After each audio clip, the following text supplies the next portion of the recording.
So Irene, tell me about Nourish Life and how you got started. Well, Nourish Life is an online health and beauty store where women can shop confidently knowing that everything is completely toxin-free. And I got started because I was working in corporate and I realised that I was smothering my body with chemicals every day, and I wanted somewhere to go to replace all of my mainstream products with natural alternatives, and I couldn't find anywhere. So I decided to set one up myself. I love that because so many people say to me all the time, I don't know what my passion is, I can't find my why, I don't know what my purpose is. And I always say, look for the hard things. Look for the things that are really frustrating you, because if you're feeling the pain, then probably other people out there are as well. So then how did you start to build? Because there's obviously two things going on. There's kind of, you've got to source the product and find it, and by the looks of it, you've got a lot of product. And do you do all the picking and packing here yourself? Everything is done here. Picked and packed and out the door. So you're sourcing a lot of product, you're making sure that that's all ethically and eco-friendly and all of that kind of thing. And then the other side of it is finding your audience. I didn't go out looking for customers. People told people, and friends and daughters told their mothers, and it just really built through word of mouth and through the blog. That's extraordinary. Now, something I'm going to drill down on is setup and startup costs. Do you know what's crazy? I started this business with $100. Wow, okay. I bought 100 lip balms and I sold them through a shopping cart plug-in to my WordPress blog whilst I was still working in corporate. And I packaged them and sent them out when I got home of the evening. And that's how it started. And those 100 lip balms sold. And then I bought more lip balms, and then I bought more flavours, and now I have 2,000 different products. Okay, so that's interesting because you're all about organics, and it sounds like you've grown quite organically. And I really like that because I think so many people think that they have to write 100-page laborious business plans and tick every box and, you know, go big from the start. And then they often set themselves up for a huge failure. But it sounds like you went quite small and started to test the market and iterate and decided, okay, and that probably gave you some confidence, did it, to say, people are buying the lip balm, okay, I can go on and do something else? Customers tell you what they want. For me, one of the greatest lessons is failing fast, you know, not putting all your eggs in one basket, but actually getting out there and testing the market and seeing if people are willing to buy and then jumping in. And it's a much easier way to jump into business. So that's my top tip for today.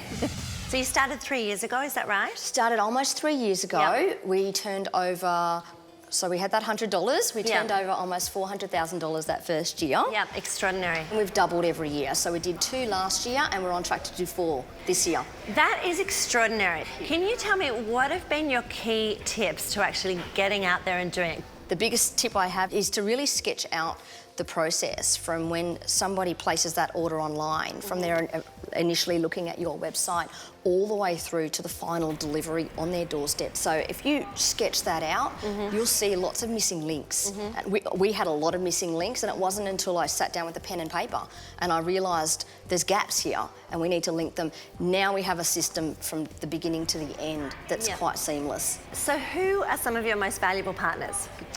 For me, my entire business is about connecting beautiful, safe, healthy brands with customers.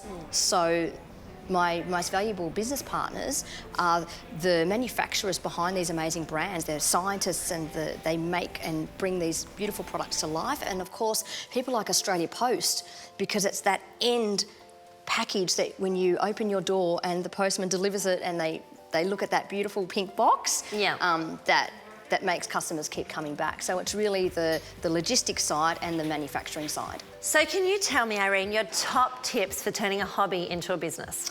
I think the most important thing is passion. Yeah. So if you are enjoying and just loving what you do as a hobby, then absolutely go out and just invest a small amount of money and just get started in the evenings, get started on the weekends, and let those customers that come to you drive you forward, as you'll know. Yeah, I totally agree. And I think these days, you know, with so many people wanting to explore their own businesses or become entrepreneurs, it's really a great start to start on the side and doing a blog. Irene, thank you so much for sharing so openly and honestly. It's an extraordinary business, and I look forward to seeing Nourish Life explode. Thank you very much. This segment brought to you by Australia Post. I can't believe Irene started with $100 and 100 lip balms, and she's built this empire, Dirk. It's unbelievable. And look at the passion that she turned into a business, actually. Yep. And I think that's for small business the most critical thing, to turn your passion into an idea, Yep. but also look for the customer need. And she Yep. found that specific niche. It's great to see. And that's the secret to her, isn't it? She understands her customer like nobody else and finds the right partners. Yes, finds the right partners, but even before that, you hear about how she actually explored the whole process end to end and look for the flaws, looks for the bit where she's vulnerable, and just experience it. Because that's, David, what your customers will experience as well. And going through that is very strong because it will set you up for success later. Started with nothing and built an empire. Thanks for that, Dirk. And let's see if we can start a new business and turn it into an empire through the elevator pitch.